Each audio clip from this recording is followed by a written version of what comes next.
Welcome back, everybody, to a special late night edition of our normal Thursday show here with Legoland and myself.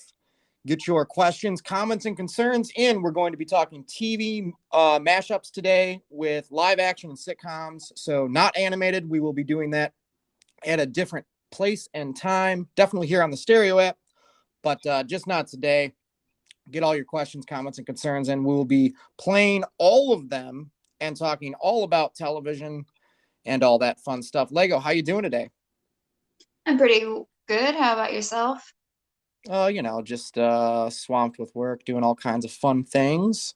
So you want to start off tonight?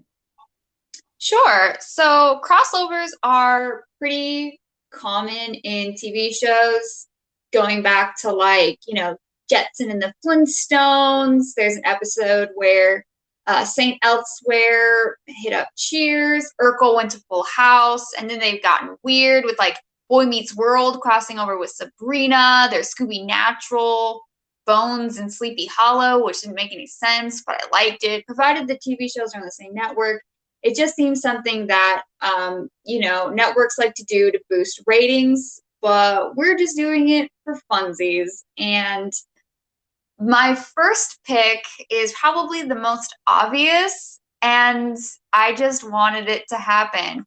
It's Buffy the Vampire Slayer and Supernatural. These shows totally fit. I don't think you watched either of them. Did you, Rob? I've never seen an episode of either program, buddy. Wow. All right. So they're definitely both of my top 5 favorites, I think. I really love these shows. Such a nerd for them. I think it would have been interesting, to see if we go past the last season of Buffy, we have the whole Slayer organization can meet up with the Hunters, and it'd be interesting to see the Men of Letters encountering the Watchers. They're very, very compatible. And of course, in Supernatural, we had quite a few actors who were on Buffy have guest appearances. And I'm still upset over both of Amber Benson's deaths. So that's just my feelings on that. Okay. Well, I mean, from what I know about the programs, obviously they would fit in with one another, both being from the kind of supernatural realm. Obviously, one of the shows being called Supernatural. So I get that. I mean, that sounds awesome. I would definitely watch it. I'll throw one out there right now, right out of the gate. One that, both of these programs were on NBC on Thursday nights. The fact that they never crossed over with one another is absolutely mind-boggling, purely for the fact that they both also take place in New York, and that is one of my favorite shows of all time, Seinfeld and Friends.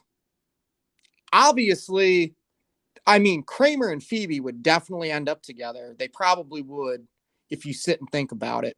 I think it would be an awesome crossover. Honestly, they could have done, like a little mini-series on the whole thing. The neurotic craziness of Seinfeld and the neurotic craziness of Friends, I really think they would all either get along very well or they would all hate each other. But it would definitely be a very interesting situation and make for great television. So if we could rewind the clock and go back to 1997, 1998, probably could pull it off. We are of very similar minds, Rob. I almost put that on my list, but I went a little differently. What did you put? So I did Friends with It's Always Sunny in Philadelphia. Oh my gosh, yes. Yes. So with the cast of It's Always the characters, not the cast of It's Always Sunny in Philadelphia, they're pretty unlikable, bad people, but they're written in such a way so that the audience and the story are both aware that these people are all kind of douchebags. The thing with Friends is the characters in Friends are also all super awful, and yet they're written to be likable, and that's some bullshit. And I just need the cast of It's Always Sunny in Philadelphia to come and ruin the cast of Friends' lives. Characters, not the cast. Keep the cast. Yes. Yeah, you make a great point. See, the thing with Friends is it's pretty simple. The characters are not good people per se, but they're a lot more. How do I put this? the way the show is written, it puts them in a light that makes them passable. Whereas if you knew most of them in real life, you probably would not like them at all. But the way the show is written, they come off in a way that I guess you would relate to the characters and go, okay, you know, they have some redeeming qualities and some redeeming moments. Seinfeld, absolutely not. And even more so with It's Always Sunny in Philadelphia. Absolutely. Not. They're terrible people. Terrible. And I think to your point, to bring in the crew from It's Always Sunny, I think would really show how bad the people on Friends actually are, the characters actually are, if that makes sense. Yeah. So before we get to our next one, we're going to play a message here. Get all of your messages in, all of your thoughts on awesome TV mashups, non-animated. We're covering everything else tonight here on the Stereo app. Yo, glad to see you guys got to do a show today. Have a good one. Thanks, Right Matt. on, Matt. Thanks for checking in, buddy. All right, so I'll do another one then real quick. Let's see. We've got this is kind of more of a deep cut, but one of my favorite sitcoms growing up was I would watch reruns of it on TBS, and that was the Drew Carey Show. Don't ask me why specifically. I just fell in love with that one over all other sitcoms, all regular kind of laugh tracky sitcoms from the 90s. By far my favorite was the Drew Carey Show for so many reasons. The whole cast, all of the characters, you know, flash forward a few years, Craig Ferguson ends up booking the gig at the Late Late Show. I mean, the talent on that program was phenomenal. And then another one of my favorite sitcoms from the 90s was easily Home Improvement. Takes place in both shows taking place in the Midwest. Home Improvement, Michigan, and the Drew Carey Show in Cleveland, Ohio, by the Rock and Roll Hall of Fame, which I've visited twice. I would have loved to have seen the Drew Carey Show and Home Improvement do some sort of a crossover. Now, if I remember correctly, they were both also on ABC. Drew Carey Show and Home Improvement were on ABC television. So the producers, the network definitely could have pulled it off at some point. They didn't do it though. I would have loved that. You know, it's not that either, you know, Tim the Toolman Taylor and Al Borland and, you know, Wilson and Tim's family, they didn't necessarily fit in with the cast of the Drew Carey Show and like all their crazy antics and stuff. Because to me, the Drew Carey Show was definitely more of a precursor to It's Always Sunny in Philadelphia. I personally think than Seinfeld, just because of some of the craziness that was going on and all that stuff. But I really think that both of those programs, they would have found a way to get it to work. Are you familiar with those shows at all, Lego? I mean, I've seen Home Improvement. I've never even heard of Drew Carey Show. Oh, you know who Drew Carey is, right? Yeah. Yeah, the show came out in 95 and it ran until 2004. And you still can't get the DVD. It's nowhere on streaming. There never was an official DVD box set that came out. It's very unfortunate. From what I read on the internet, it has a lot to do with the fact that they would have had to have paid a lot of money to get the rights to a lot of the songs that they played in the Drew Carey Show, and that's partially why it never really came out on DVD.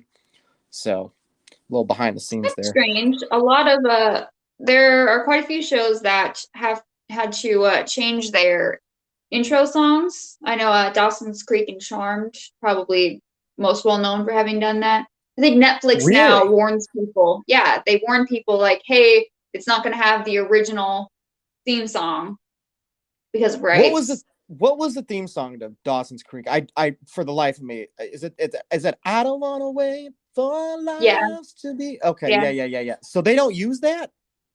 No, they use a different song now. Wow. That was only ever used when it was originally aired. Same with Charmed for their song. So what about syndication? Did they play those songs in like on TBS and stuff when it was syndicated? No, for Charmed, I'm not sure. For Dawson's Creek, I think they only ever played that song when it was airing, and syndication that they switched to the song they have now. Wow. I didn't know that. The more you know. Bum, bum, bum. All right, I'm going to play a message real quick. Dude, if they could get Curb Your Enthusiasm and Arrested Development cast together, that show would be golden. Could you imagine if you had like I mean, and we know this. There's tons of people like this in the world. But in real life, if all of those people got together, just like the craziness that would ensue. Matt, that is a great recommendation. I mean, Larry would just fit in so well with the Bluth family, 100%. I've never seen either of those shows. You never? I'm telling you. I mean, Curb. So, full disclosure. So, my sister called me yesterday, and she just finished It's Always Sunny, and she goes, "Should I start Curb Your Enthusiasm next, or should I start Arrested Development?" And I really had to kind of play with it for a second, and figure out, because Curb's my favorite comedy of all time, but I couldn't figure out what she would like better. And I guess she started Curb last night and watched the first 3 episodes. So it's. So I know with Arrested Development, I don't really like the editing and filming style, and I'm pretty sure Curb's the same. The way it's all cut together. Yeah. Yeah. No. Well, Curb is not. How do I explain this? Curb is filmed a lot more like a documentary, but it's not at the same time. It's long. They're just scenes that are edited together. And it's kind of a bare bones script show. Like Larry just kind of writes out, scenes, and then they kind of fill in the blanks and improv some of the rest of it. And that's what makes it work so fucking well. Cause it's just like these natural reactions to things. Yeah. All right. I'm going to play another message real quick. Okay, guys, I have a great idea for a crossover. What about Parks and Rec crossed over with The Good Place? Because I totally want to see what Leslie Knope would do in The Good Place. Lego, are you familiar with The Good Place? Didn't watch either of those shows either. Just really not my thing. So, Chris, I'm sure that would be an awesome crossover. I'll be honest with you. I've never seen The Good Place. I other than the fact that Kristen Bell and Ted Danson are in it, I literally know nothing about the show. I always was, it's on my list, so I guess I'll just say it now, and then we'll move back to you, Lego. But The Office and Parks and Recreation is, other than the fact that Rashida Jones played Karen Filippelli and Ann Perkins, 2 totally different characters on the program, which originally they wanted her to be Karen Filippelli on Parks and Rec, but then they ended up changing it, and they made her own character. It was going to be kind of a spinoff. That crossover would have been like insane. Michael and Dwight and Jim and Pam go to Indiana to have some sort of a paper meeting, and they end up getting in trouble, and they're at the parks department. Like I'm writing it in my head as we speak, literally. That crossover would have been really cool. They never did it, and I don't understand why, to be completely honest. Don't know. Yeah. All right, what you got? So my next one is a little dark. I'm gonna do Cheers with Highlander. Wow. All right. Do tell. So at the end of Cheers, Sam, turns off the lights to the bar and walks out. We all know this. It's an iconic end to an iconic show. But what if Sam, leaving the bar, gets mugged, shot, and killed? Then he comes back as an immortal, only to meet one Duncan MacLeod, an over 400-year immortal from the Highlands of Scotland, who trains him. I just think it would be really fun to see Sam as an immortal bar owner. He would get on so great with Joe, who also owns a bar. It's a fun setting for immortals, and given Sam's that charming dude, so it would be fun to see him getting along with Duncan, who's kind of similar, although Duncan of course is so much more serious than Sam is. But it would be interesting to see that more humorous setting for the Highlander universe. And I can't even imagine Mythos, who's my favorite character from the show, who's the oldest of the immortals, in this sort of more comedic, situation in the bar, just kind of attempting to crack jokes, but probably failing miserably, because he's like, think of an ancient Frasier, and I just want to see Mythos and Frasier have a conversation. I think Frasier would have like a nerdgasm over Mythos's knowledge, it would just be so interesting. And also then we'd have to watch Sam have a sword fight and decapitate someone and then go back to work at the bar. Who doesn't want this? Wow. So, I mean, I've said this before. Is there a Highlander? Was that a movie too, or was that just a TV show? Oh, Rob. So it's quite a few movies. Okay. The only one you really need to see is the first one. The first one's iconic. And it's definitely, oh my gosh. Yeah, I hesitate to say it's a cult classic, but it really didn't do very well when it first came out. So I guess it is a cult classic, but it's definitely in the pop culture zeitgeist. So it got a sequel that was not well received in The Quickening, and then it had a third film, which is more of a prequel in The Sorcerer. And then they had the TV show come out, and there's so that's the first three movies are centered around Connor McLeod, and then the TV show is centered around Duncan MacLeod.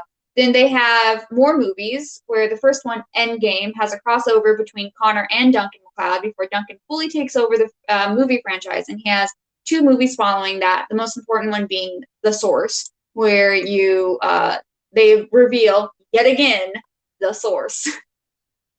Now, who plays who?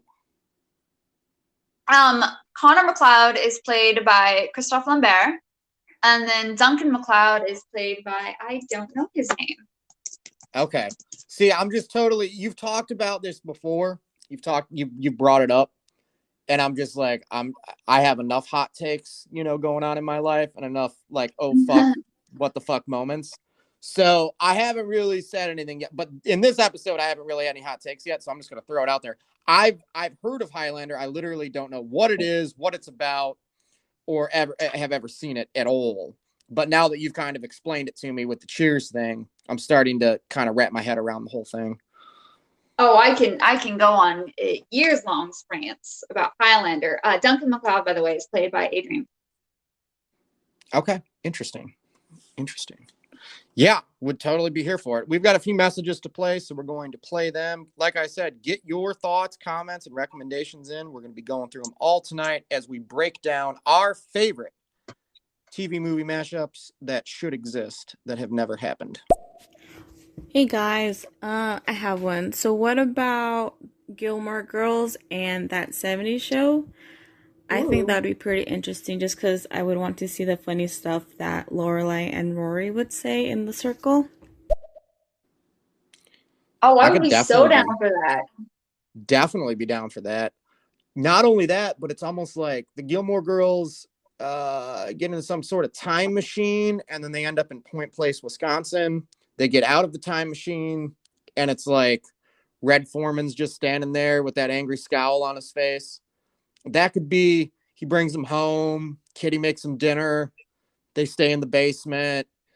I forgot, I don't remember what Alexis Bledell's character's name is from Gilmore Girls, Rory. But her and Eric, maybe, what's that? Rory, yeah. Maybe Rory and Eric have a thing going on, and then like Kelso pops in and he's staring at her, and Jackie, played by Mila Kunis, is like, what the fuck, Kelso? Or, well, it's TV 14, so what the hell, Kelso, right? That could be interesting. I definitely get behind that concept. Oh, I would just do. I'd really like to see The Sopranos cross over with The Shield, so that we get they're bad guys in The Shield, but we get the good and bad different side. My bad. So with Matt's question on The Shield and The Sopranos, yeah. I mean, it would almost be like the folks from The Shield are in cahoots with the FBI, and they're cracking down on Tony and his family. That would be very interesting. If memory serves me correctly, The Shield was that on Fox? I'm gonna look that up for a second. The Sopranos was on HBO. SHIELD. I'm not sure it really it matters. May have been on FX. Okay. What's that? I'm not sure it really matters. No, I know. I just how my brain works. I just kind of play with the networks. Yeah, no. So The Shield was on FX. Yeah, you could definitely pull that off with the tones of the show and everything. Would totally be down for that. All right, what do you got next, Lego? So did I mention I go dark sometimes? Because I be going dark sometimes. You go dark fast. It's fine because we're doing the show at night this week, so I don't mind the darkness. It's when you go real dark and it's like noon and I'm barely caffeinated. Oh my gosh. Hopefully you've had coffee. So I'm going with New Girl Girl and You. So I would love to see Joe/Will. You know, we saw at the end of season 2, he really wasn't satisfied with his white picket fence life with love. So he turns his eye to one school teacher, Jessica Day. Of course, this manic pixie dream girl would fall head over heels for this poor broken soul because that's what they be doing. And then we have to see like Nick and Cece would absolutely hate Joe/Will. So would they get killed or would they survive? Of course, Schmitty would be like this imaginary season's 40. And who knows what would happen to him. I think Coach would be fine because he would just be off doing his own thing, not really caring. But I mean, we come down to will the apartment defeat Will/Joe? I gotta know. I want to see it happen. I would love to see this comedy blend so well with this dark comedy, just to see like how they would vibe together and who would win, or would they come out even? I don't know. It's weird. What would Love do in this situation? Would Love kill Jessica? What will happen? Who's murdering who? Need to know. So, gonna be honest with you, I've never seen either program. I kind of assumed that. Yeah, I mean, I've watched a lot of television. It seems to be like New Girl. For me, it was a show that kind of came out a little too late in terms of like, we were kind of halfway through The Office and Parks and Rec being popular. I was kind of getting bored with network television at the time. That's why I missed out on that one. So, is what it is. But, all right. I'm going to throw out a real oddball, but let's see. I honestly think this one, I'm going to pitch it. I think it's going to turn out pretty good. Law and Order SVU, which I stopped watching when Stabler left because I love Christopher Maloney. He's a stand-up dude. He's an awesome dude. And you got way further than me. What's that? He said you got way further than me. Well, I'll be complete. So full disclosure, I was really depressed for quite a while in like 2014, 2015. And they had most of the seasons on Netflix, and then they just rerun them on USA and all that stuff all the time. I had seen maybe a dozen episodes prior to that, but I pulled up a list of all the episodes on the internet, printed it out, and I literally watched every single episode from the first, I don't know, was it 12 seasons? I think Stabler was on. And then I tried to watch a few after he left, and I missed the chemistry. So it was, whatever. But now that he's coming back with his own new show, Rob has not watched network television in a long ass time, other than award shows and sporting events. But I might have to tune in to check this out because I'm a big fan. But Law and Order SVU and Daredevil, I think that team up would be awesome. Stabler and what's Mariska Hargitay's? Olivia Benson. Benson and Stabler, start outsourcing some of their situations where they really got to play detective, and they contact Daredevil and they're like, hey, there's this whole sex ring and we need some help with it. And then Daredevil comes up from Hell's Kitchen and gives them a hand. That could be its own series, to be completely honest with you. Interesting. Interesting. Do you have any thoughts on that? I feel like that's that's basically Batman. You've made Benson, Stabler, Commissioner Gordon, and then Daredevil's Batman. Like that's already a thing. I get if you like those characters teaming up to, better together because then since Daredevil's obviously a lawyer, he can fit in well in that way as well.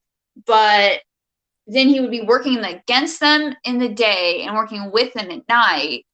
And that kind of defeats, we want in this particular instance, although question mark on real life, we want Vincent and Stabler, to be the heroes. We don't want them to have to relegate that to vigilantism. I don't know. I question mark on this one. I'm calling you out with question marks. All right, call me out, Lego. But see, here's the deal, and I'm gonna die on this hill. Aren't most shows you're telling me, well, isn't that basically Batman? I mean, isn't most shows just basically something else? You just switch out the location. I mean, Seinfeld and It's Always Sunny are very similar in so many senses, right? Well, that's where I mentioned character. Right. You like the characters together. I'm all about the characters. I also had SVU on my list, but I put it with Saint Elsewhere. Because St. Elsewhere is a hospital show that's just really oddly very rapey, and for reasons I don't understand why, and they need law enforcement there. So I'm in very real world. Yeah, I could definitely get behind that. That would be a really cool show. I'm familiar with St. Elsewhere. I never watched it, but I get the concept, and I could definitely get behind that combo right there. So, all right, well, I'll throw out another one. Like I said, for everybody listening, let's hear your thoughts. Would love to get some more messages in, engage in the conversation. But I'll throw one out there. This is one very on brand. It would make total sense if they did it. And that would be Ozark and Breaking Bad. Jason Bateman is, he's doing his thing, he's going about his business, and then somehow gets entangled with Walter White. I just think that would be the coolest the show kind of writes itself, but I think those two shows together would make for real nail-biting television. And to be completely honest with you, I loved Breaking Bad. I thought it was a great show. And then it ended, some time passed, I never rewatched it. But then Ozark came out, and I'm not going to lie, I think Ozark is a far superior show than Breaking Bad ever was. My personal opinion. I also did not watch either of these shows, so I will take your word for it. All right, well, I'm going to play a message real quick then. Okay, all right, how about this? How about Riverdale crossed with WandaVision? Because, I know that Riverdale is, batshit crazy, and then WandaVision is also batshit crazy. So I think a crossover with those would be pretty batshit crazy. Okay, I can fully get behind this, Chris. Especially if they're talking season 1 Riverdale, which is basically Twin Peaks, but 21st century style, in a WandaVision setting. Oh my gosh, yes. Or if it was just Cheryl working through her trauma, or Jughead working through his trauma, or Betty working through her trauma, or all of them, and they were clashing genres within Wanda, in the setting of WandaVision. That would be really, really interesting. I could get behind that. I've never seen Riverdale, but it's supposed to be what, a darker version of the Archie comics? Yes. Is that correct? Yes. Interesting. All right, what do you got next, Lego? Okay, well, was talking about that. I'll go ahead and say Twin Peaks with X-Files. Ooh, love it. I would love Agent Dale Cooper to have a damn fine cup of coffee with Mulder. I think Mulder and Scully in Twin Peaks would just be really interesting. How would they help figure out the Black and White lodges? What would they do with Bob and Mike? Would they understand the giants and the dwarf? What would the log have to say to Mulder? Should they trust the owls? The answer, obviously, of course, is no, because the owls are not what they seem. How would Scully science Twin Peaks? So many questions, so much intrigue. Would Scully kill Cooper? Because I feel like she would just be, I feel like she's up to here. You can't see where my hand is, but it's above my head. She's up to here with Mulder, and now my hand is as high as it goes. She'd be up to here with Cooper. I just would love to see a team up between those FBI agents. Yeah. I love it. I think that's fucking awesome. I can totally get behind all of that. Yeah, no, I've never watched Twin Peaks. I've heard about it. I know a little bit about it, but I've never seen the movie nor the television show. But the X-Files, I've seen enough episodes of that to know that tone-wise, they could definitely pull that off, and it would work together. I don't think anything has a tone similar to Twin Peaks. It's its own thing. Like David S. Pumpkins, it's its own thing. Yeah, for sure. What if I were to watch it, what should I start with? Should I start with the movie or the TV show? 100% the TV show. Okay. The movie is a prequel, but do you know the premise of Twin Peaks? No, I have no idea. So the premise is who killed Laura Palmer. So there's this girl who's murdered. That's how the show begins. I'm not spoiling it. That's the tagline that so many shows are do that. Riverdale is why I mentioned earlier. Did that. It's kids killed, and we need to solve the crime to figure out who killed the kid. The prequel answers the question of who killed her, so it totally spoils the TV series. And unfortunately, I watched the movie before the show, so the whole time I'm like, I know you did it, you son of a blah, blah, blah, bad words. Definitely 100% show, then movie. And if you want to get crazy, you can watch, it had a revival season, which is really was that weird. any good? Was that any good? I like it. It's very strange, though. It is the most lynching thing in existence. I feel that's the deal. Like, I know a few people that definitely. What? Yeah, don't you tell know where me I'm you don't going. like lynch. So, all right, I'm gonna vent for a second. Here's the situation. I think that David Lynch is a phenomenal director. Okay. That being said, I know some people, you know some people as well. Definitely big David Lynch fans, right? Yeah, I think Eraserhead is great. I think The Elephant Man is great. I think Blue Velvet is great.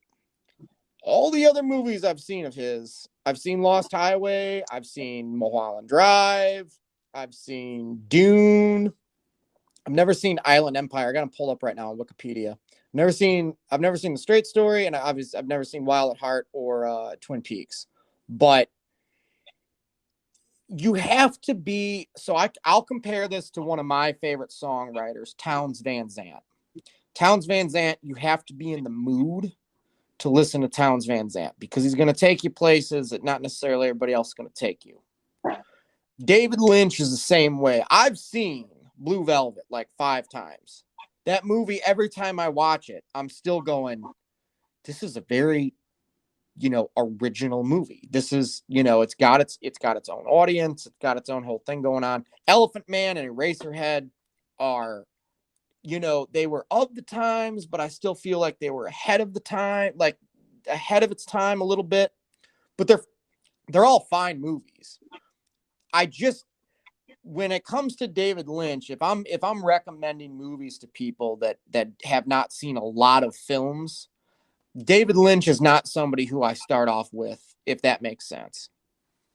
Yeah, that's a weird way to specify that. He's not a mainstream director. Does that make sense?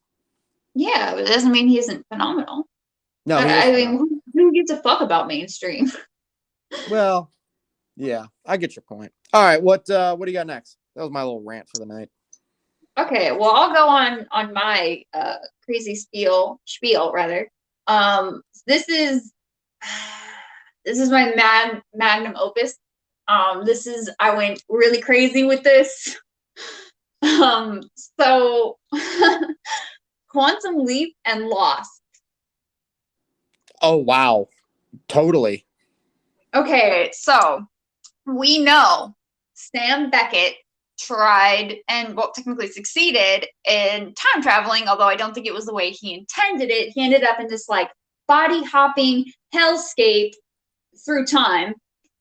And of course we know Lost is a show about some people who had a plane crash and they're on an island, to put it vaguely. So I'm gonna get real weird here. All Have right, you seen get the movie weird. Donnie Darko? Yes, I've seen Donnie Darko. Not since I was like, I think I was like 16 when I watched it. And I was high as fuck when I watched that movie. Okay, please note I came up with this theory without any drugs or alcohol. No, All right. okay. So in Donnie Darko, a plane engine crashing through Donnie's room is a catalyst for a time loop that is almost paradoxical, given Donnie's mom and his sister, S. Darko, if you get that deep cut, are at the end of said loop. So what happens in Lost? Oceanic Flight 815 crashes and people end up on an island. Now, if you remember, Claire specifically ended up on the plane because a man who's a, quote, fake, end quote, psychic, bought her tickets because she needed to be on the flight. He knew. So I think perhaps, maybe, that Beckett is the reason, specifically Beckett's meddling in time is the reason that time had this anomaly, and time itself needed to course correct and cause Oceanic Flight 815 to crash into the island. And perhaps the island's ageless protectors, Jacob and his twin brother, the Man in Black, I don't remember if he was ever named or not, are actually Sam and Al. Holds for suspicion. Or maybe that they end up being their replacements, and they are now stuck in this, time pocket that is the island, which also has time travel involved in it. If you remember later seasons, my favorite character was Faraday, but that's besides the point. Justice for Faraday. So now I'm going to go and move to Back to the Future Part 2, the ending, when Doc Brown is in the DeLorean in 1955 and he gets struck by lightning, sending him back to 1885. Again, I think this is time itself stepping in to course correct, and force these time meddlers to stop effing with it. I said thinking in the Legends of Tomorrow logic. So what it comes down to is Sam Beckett made Oceanic Flight 815 crash, and because of that, he got transported back to the island to become its protector. Boom. Wow. Quantum Leap and Lost. Wow. That's some deep shit. I'm digging it. I'm fucking all over that. All right, I got one more on my list, so I'm just going to throw it out there. The Leftovers and True Detective. So The Leftovers, True Detective Season 1 is my favorite piece of television art ever. Same with The Leftovers Season 1. Like they kind of dance 2 to 2. My favorite series of all time is Mad Men, but Leftovers, I think 2 and 3 were great. True Detective Season 2 was not great. The third one was fine compared to the second one, but it wasn't the first season still. But I honestly think Season 1 if you just take the characters from Season 1 of True Detective, and same thing with The Leftovers, you put them together, I think it would make for a wildly interesting show, purely for the fact that it would be almost more the context of the situation. So McConaughey and Woody Harrelson are in the world of The Leftovers, right? With Justin Theroux's Kevin Garvey and Carrie Coon's Nora Durst, right? And there is some stuff that's going afoul. There's some murders going on, et cetera, et cetera. But the fact that part of the world's population has disappeared into thin air makes it harder for them to narrow down on, who the killer could be, purely for the fact that there's less people around. And it could be really interesting if you had some sort of a situation where the killer was using fingerprints or DNA samples from somebody who had dusted, and to kind of deter them from, finding the real killer. And they're out on this wild goose chase, chasing somebody that doesn't even exist anymore. That's my pitch for that show. It'll be wildly interesting. Yeah, that'd be interesting. I'd like to see that in the Blip world too. Like from the MCU? Yeah, Oh yeah, that could definitely be a show on Disney Plus. It'd be pretty dark, but I think they could pull it off. definitely. All right, so what else you got? I was gonna say, I don't know if it's obvious, but I haven't seen either of those shows either. Wow, we watch really different television. I mean, we work 90% of the time. That's why we work so well together, is because we're coming at it from very different angles. True. So I don't know if you've seen either of these shows. So I'm trying to make this pick one that you've heard of. Did you watch Psych and or Chuck? No, I've never seen either program. Wow, I would have thought you might have seen one of those. Okay, so Psych and Chuck. I just think so. Psych, of course, is about a show about a fake detective working for the I think it's the San Bernardino Police Department. Okay. Or Santa Barbara Police Department. Never mind, he was an SB. And then Chuck is about an IT guy who accidentally gets like downloaded with secret government information, and it causes him to become like kind of like a sleeper agent almost. I just think it would be really interesting to see Chuck and Sean team up together. Their whole casts would be interesting, like Juliet with Sarah, Gus and Morgan. My God, Lassiter and Casey would be really great. I would love to see them specifically try to fight Shaw, who's played by Brandon Routh.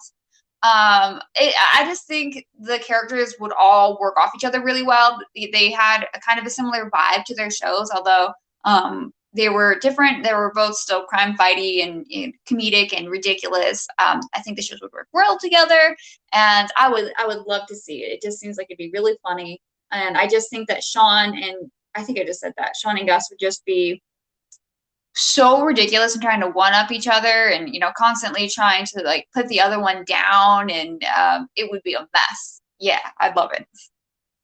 I could totally get behind that. Like I said, I've never seen either program, but I'm down. All right, we've got a message coming in. We're gonna hit that. Oh my God, there you go. What about Psych and Burn Notice? I freaking love these shows. I love Psych. I've seen it quite a few times. I really didn't get into Burn Notice though.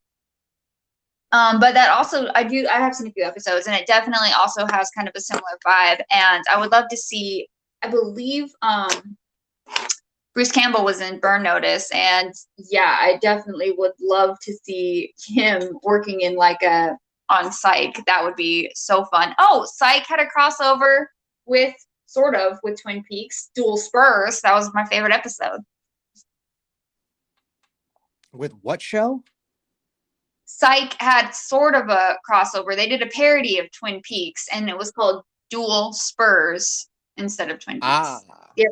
Yeah. See. Yeah, no, I'm unfamiliar with all of that.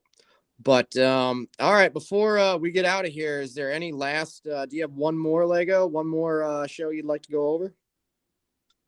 Sure. Umbrella Academy with Stranger Things. Ooh.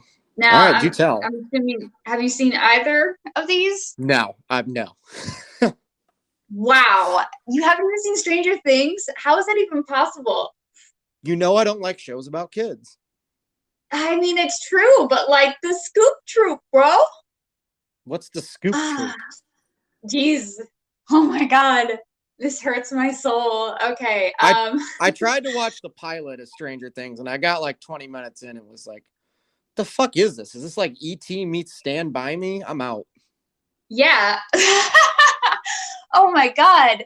Ooh, it's painful. I'm gonna go rewatch a Tom Petty and the Heartbreak. I mean, I get it. You don't like kids, but I feel like this show is like elevated beyond that. But I mean, I want kids. Like, I'd like to have kids one day. I just don't like movies about kids. Okay. So anyway, with the Umbrella Academy and Stranger Things, I just think it would be interesting if, Five took the Umbrella Academy and, teleported them back to the 80s at Hawkins, and then they'd have to meet up with, our gang of buddies, the Scoop Troop especially, because they're my favorites. they would, oh my God, they would all hate each other. It would be a mess and a massacre, and things would get so much worse. With the Umbrella Academy there, like the Demigorgons would totally take over for sure. On a side note, I think that Reginald Hargreaves would definitely want to get his hands on 11, because an evil mad scientist be evil mad scientisting. And I don't want to give away anything about the shows per se. Watch them, specifically Umbrella Academy, which it is so unbelievably good. Okay. Isn't that show? Aren't they supposed to kind of like be like the X-Men? You know who Gerard Way is? No, I have no idea. From My Chemical Romance, I think. Oh yeah. Okay, I know that band. The So emo band. Yeah. So, oh my goodness. So he made a comic series called The Umbrella Academy. It's very strange. I guess it's sort of like, I mean, I don't know. All superhero stuff is kind of the same. So it's a superhero thing, but it's very. I mean, as far as a superhero show goes, it's very unique. And I mean, the show itself is, I put it at a 10 out of 10 would recommend. The music they chose for this show is so effing good. The action and cinematography and acting, and it is just on every level near perfect. Okay. I can get behind it. Totally get behind it. Ooh, we've got a message coming in. Gonna play this one real quick. This one's for John Get Bent. Hey, up your nose with a rubber hose. You really, that was John Travolta said that, right? It's an interesting catchphrase. That's from Welcome Back, Kotter, I believe, which was the show that put John Travolta on the map before 1977's Saturday Night Fever, followed up by the greatest musical of all time, 1978's Grease. Well, maybe second greatest musical of all time. What, you don't like Grease? Oh, come on. Danny and Sandy? That's rock and roll, baby. All day. It's very misogynist. It's a whole thing. It's fine. John Travolta, once you've seen The Fanatic, there's no going back. You can never watch anything with John Travolta again without hearing. It's an experience, Rob. What is The Fanatic? Is that a movie you're supposed to? Is that one you told me about that I'm supposed to watch? I don't know. I don't know if I would ever recommend anyone watch it. It's a movie. Weird hairpiece it's an experience. It's with Devin Sawa. Are you kidding me? The dude from Limp Bizkit, yeah. There's a whole commentary about that. That is the most unrealistic dialogue I've ever heard in a movie ever. But it's 16% on Rotten Tomatoes. It's bad in ways that it is one of the most cringy movies I have ever seen in my life. And I watched Street Trash at 8 a.m. this morning. And I'm saying The Fanatic is the most cringiest thing I've ever seen. It is not good, but it's mind-blowing and it's amazing. And I don't know if I've ever laughed harder in a movie. I was crying. I needed assistance. I wanted a teddy bear to hug. I can never watch a movie with John Travolta again. It was a whole thing. The Fanatic. My point was, I mean, I understand Grease. It came out in 1978 and it takes place in 1962. So I get it. Honestly, though, if you go back, how wild is that in 1978 they made a movie that takes place in 1962? I believe 60 or 62. That it feels like a completely different time. Whereas if we were to go back to like 62, so like 2002 to 2018, it wouldn't be that different other than like cell phones. You know what I mean? But honestly, if you hadn't said that, I never would have known it took place in a different time. So I don't know. Really? Oh yeah, no, it definitely takes, because it's got that pre the Beatles, pre JFK assassination, pre civil rights movement, pre Vietnam. It's that feeling of the late 50s, early 60s before like everything started to change. You know what I mean? All I hear is with that is just still Beauty real school racist. dropout. What's that? Okay. I said all I hear about that is like still real racist and misogynist. Well, yeah, that's true, but I mean, Beauty School Dropout's a fucking banger. That's such a great song. I'm just saying, how are you saying this is better than Rocky Horror and Little Shop of Horrors? Audrey is an empowered woman.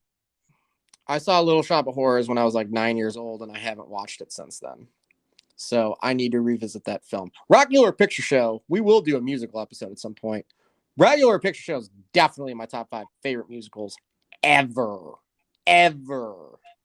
So it's so good. Is that your favorite? Is that your number one? Oh yeah, that's that. I think I've mentioned that's like a top 10 movie for me. Okay, interesting. Very interesting. Love Rocky Horror.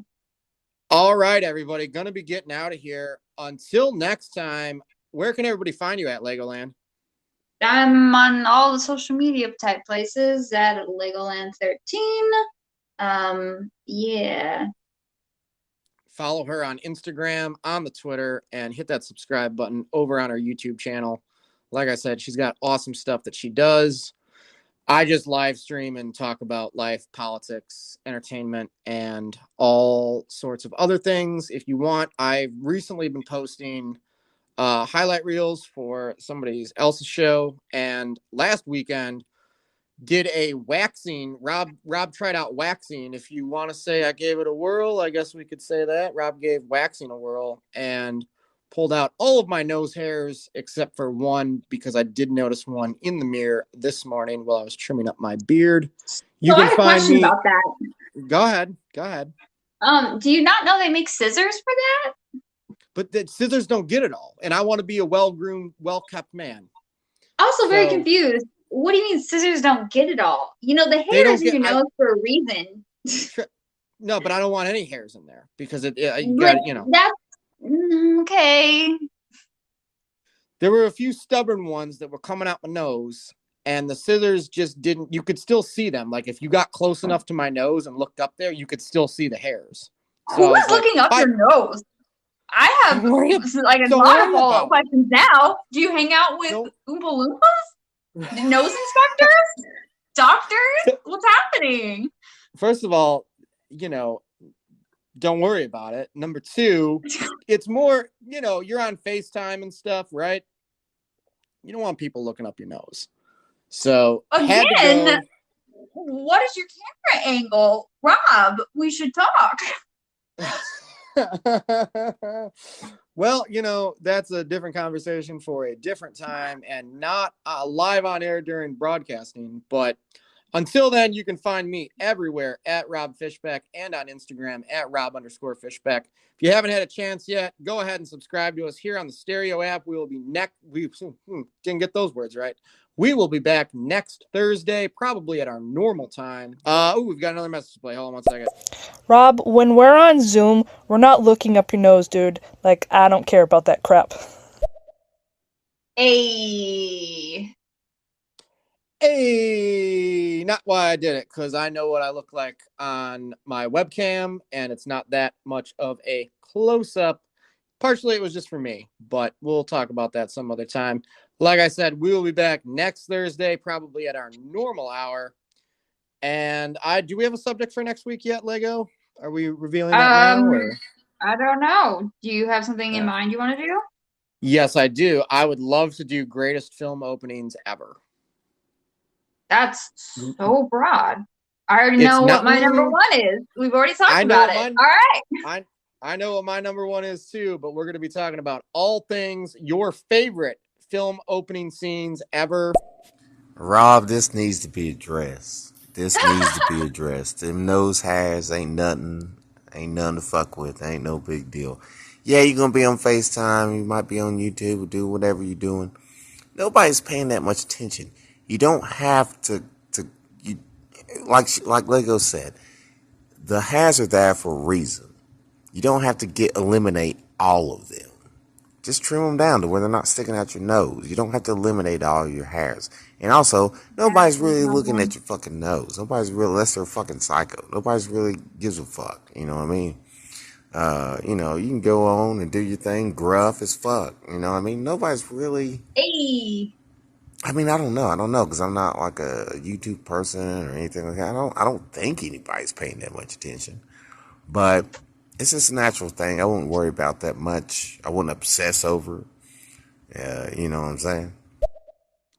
King Sports, Calvin, we were missing you, buddy. You usually come in here and you've got some great things to bring to the table. Welcome back. We're glad to have you here. We're going to be getting out of here, though, momentarily. Do you want me to address what he just had to say? Is that? Well, I was just thinking about why I was talking. Like, generally it's women who overpluck their eyebrows. Now I'm only thinking about, Rob, you overplucked your nose hairs, and I can't get that image out of my mind. Right. I mean, full disclosure, Rob's going to be giving all sorts of waxing situations a whirl here very soon. I was told by a friend not to go right for the armpits, but to build up to the armpits. So stay tuned for that. Because again, also shaving exists. I know, but what is happening? Listen, I mean, I'm going to give you a little peek behind the curtain.